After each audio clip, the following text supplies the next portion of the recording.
Maker's Book!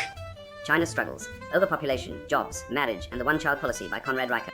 Available now.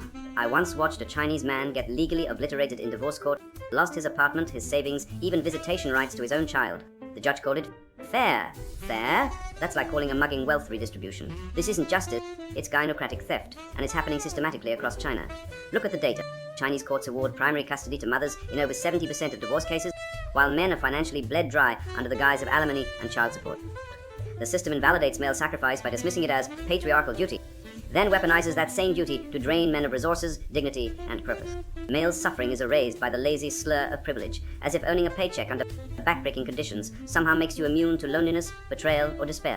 Let's talk about the life-changing moment. Trap, another feminist parlor game designed to force men into performative vulnerability.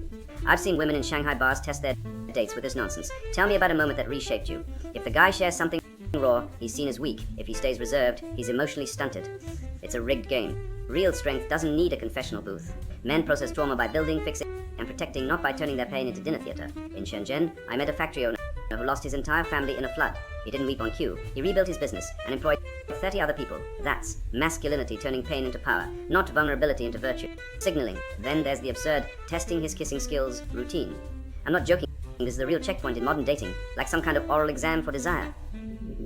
Since when did romance become a quality assurance test run by relationship auditors? Women claim they want passion, but what they often really want is compliance. A man who performs intimacy on demand, like a seal with a ball on its nose. In Beijing, young men are so terrified of failing these arbitrary tests that they're avoiding dating altogether. Can you blame them? When your romantic future hinges on whether you remembered her favorite flower or performed adequate tongue gymnastics, it's easier to just log into a video game and actually achieve something. And don't get me started on pretending to be hurt to gauge his concern. This is emotional entrapment, pure manipulation disguised as connection. I've watched women fake ankle sprains, sudden sadness, even family emergencies, just to see how quickly their boyfriend jumps. It's not cute, it's pathological. In nature, deception is a predator's tool. In dating, it's a feminist strategy. Real men protect real problems, they don't perform empathy theater for manufactured crises. I knew a construction foreman in Chongqing whose girlfriend staged a fake breakdown to test his loyalty. He drove across the city only to find her perfectly fine, laughing with her friends. He walked out and never looked back. Smart man. A lion doesn't chase imaginary prey. These games aren't innocent. They're symptoms of a culture that pathologizes male instinct while demanding male utility. Women shame lack of masculinity and demonize masculinity itself, creating a double bind that leaves men with no honorable exit. You're either a toxic oppressor or a weakling, never just a man. Well, I say enough. Reject the tests. Refuse the traps.